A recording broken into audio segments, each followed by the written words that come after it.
ഏറ്റവും കൂടുതൽ ഇന്ന് കുട്ടികൾ മാനസിക പ്രശ്നം അനുഭവിക്കുന്ന ഒന്ന് കോൺഫ്ലിക്റ്റ് ഉള്ള വേർപിരിഞ്ഞു പോകുന്ന മാതാപിതാക്കളുള്ളിടത്താണ്.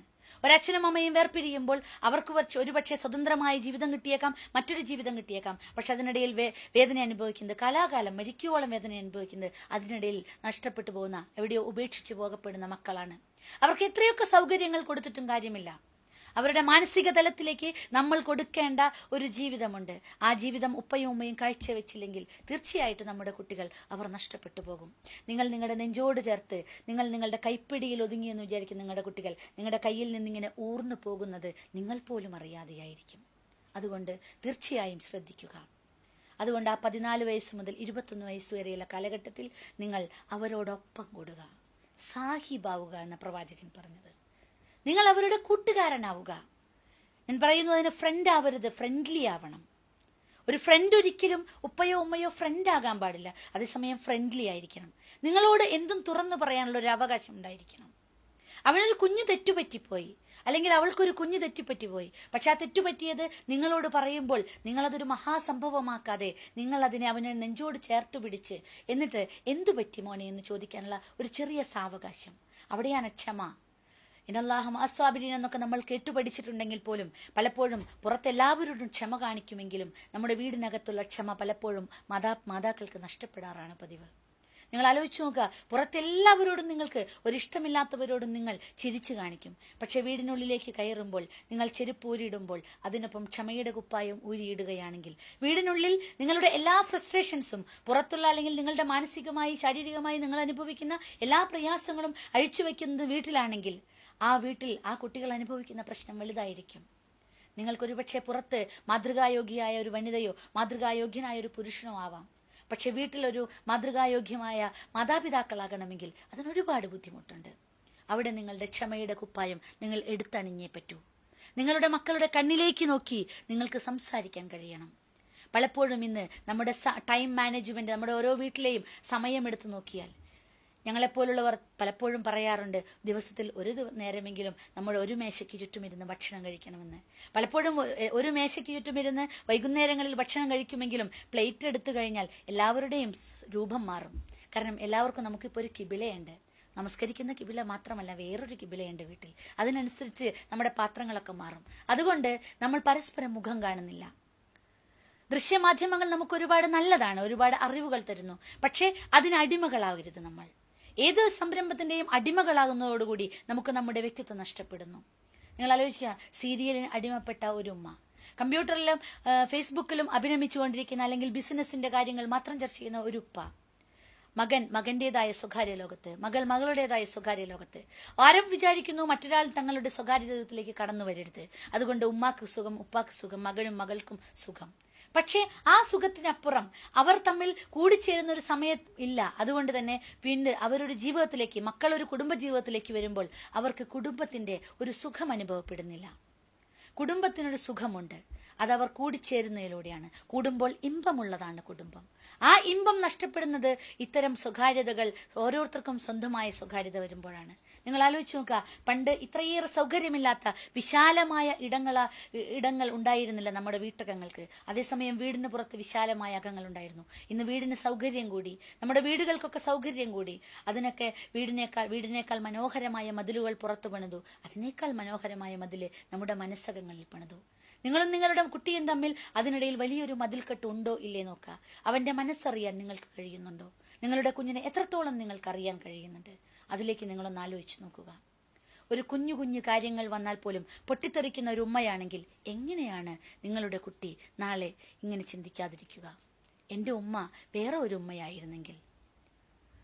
കഴിഞ്ഞ വർഷം ഒരുപാട് സ്കൂളുകളിൽ ഹെൽത്ത് ഡെസ്കിന്റെ പ്രോഗ്രാമുമായി ബന്ധപ്പെട്ട് ഒരു പ്രോഗ്രാം ചെയ്തു.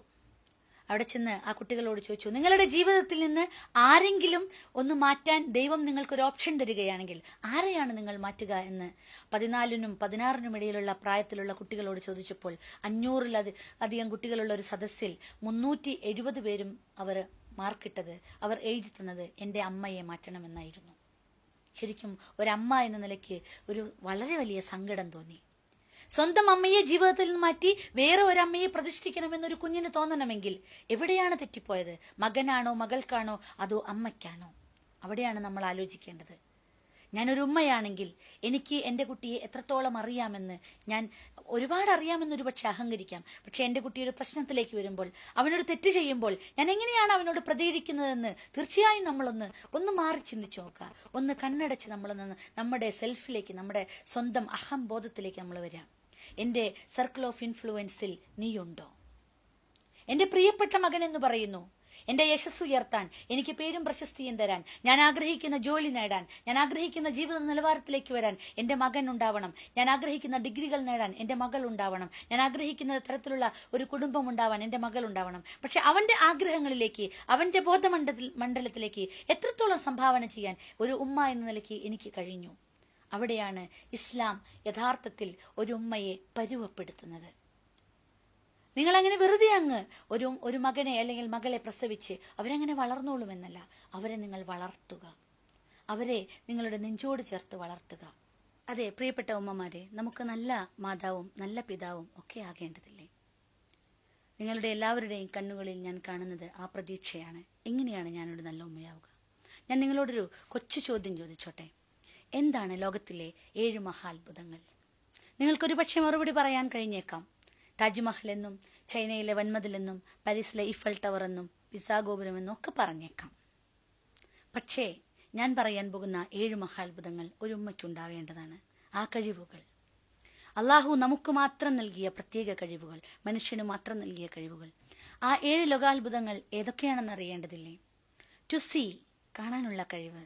ടു ഹിയർ, കേൾക്കാനുള്ള കഴിവ്. ടു ടോക്ക്, സംസാരിക്കാനുള്ള കഴിവ്. ടു ലാഫ്, ചിരിക്കാനുള്ള കഴിവ്. ടു ലവ്, സ്നേഹിക്കാനുള്ള കഴിവ്. ടു ഫീൽ, അത് അനുഭവിച്ചറിയാനുള്ളത്. ടു ടച്ച്, സ്പർശിക്കാനുള്ള കഴിവ്. ആ 7 ലോക മഹാത്ഭുതങ്ങൾ നമ്മളിലില്ലേ? നമുക്ക് ഓരോരുത്തർക്കും ഇല്ലേ കഴിവുകൾ? നിങ്ങളൊന്ന് ആലോചിച്ച് നോക്കുക. കണ്ണിന്റെ ഒരു ശക്തി, ഒരുപക്ഷെ ഒരുപാട് കവികളും ഒരുപാട് കലാകാരന്മാരും ഇത്രയേറെ വർണ്ണിച്ച മറ്റൊരു സെൻസ് ഓർഗൻ നമുക്കുണ്ടായിരിക്കില്ല. ഈ കണ്ണിന്റെ അത്ര പവറുള്ള ഒരൊറ്റ ലെൻസും ഇത്രയേറെ ശാസ്ത്രം വികസിച്ചിട്ടും ഇന്നേ വരെ കണ്ടുപിടിക്കപ്പെട്ടിട്ടില്ല. എങ്കിൽ എത്രയോ അന്ധന്മാർക്ക് കണ്ണിന് കാഴ്ച കിട്ടിയേനെ. പക്ഷേ ഈ കണ്ണിൽ നിന്നും കണ്ണിലേക്ക്, മറ്റൊരാളുടെ കണ്ണിലേക്ക് പ്രവഹിക്കുന്ന ഒരു തരംഗമുണ്ട്, വേവ് ലെങ്ത് ഉണ്ട്. നിങ്ങളുടെ കുഞ്ഞിനും നിങ്ങൾക്കുമിടയിൽ അത്തരം ഒരു വേവ് ലെങ്ത് ഉണ്ടായിരിക്കണം. നിങ്ങളുടെ കുട്ടിയുടെ ശരീരം മാത്രമല്ല, അവന്റെ മനസ്സും കാണാനുള്ള ഒരു കണ്ണ് നിങ്ങൾക്കുണ്ടായിരിക്കുക. അവന്റെ മനസ്സിലെ വേദനകളും പ്രയാസങ്ങളും അവന്റെ ആഗ്രഹങ്ങളും കാണാനുള്ള ഒരു കണ്ണുണ്ടായിരിക്കുക. അവനെ കേൾക്കാനുള്ള ഒരു കാതുണ്ടായിരിക്കുക. പടച്ചതമ്പുരാൻ പറഞ്ഞു നമ്മളോട്, അധികം പറയേണ്ട, നീ കുറെ കേൾക്കൂ. മറ്റുള്ളവരെ കേൾക്കാൻ വേണ്ടിയാണ് 2 കാതുകളും ഒരൊറ്റ നാവും തന്നത്. പക്ഷെ ഇന്ന് നമ്മൾ നമ്മുടെ കുട്ടികളുടെ അടുത്ത് പ്രയോഗിക്കുമ്പോൾ പലപ്പോഴും മറ്റെല്ലായിടത്തും ക്ഷമ കാണിച്ചാലും നമ്മുടെ കുട്ടികളുടെ അടുത്ത് നമ്മൾ ഒരുപാട് പറയും. അവർ പറയുന്നത് കേൾക്കാനുള്ള ഒരു മാനസികാവസ്ഥ പലപ്പോഴും ഉമ്മമാർക്കുണ്ടാവാറില്ല. നീ അങ്ങനെ തന്നെയാണ്, അല്ലെങ്കിൽ ഞാൻ പറയുന്നത് അങ്ങ് കേട്ടാൽ മതി, ഈ പറയുന്നത് അങ്ങോട്ട് അനുസരിച്ചാൽ മതി എന്നൊക്കെ കമാൻഡ്സ് ആണ് നമ്മൾ പലപ്പോഴും, ആജ്ഞകളാണ് പലപ്പോഴും നമ്മൾ കൊടുക്കാറ്.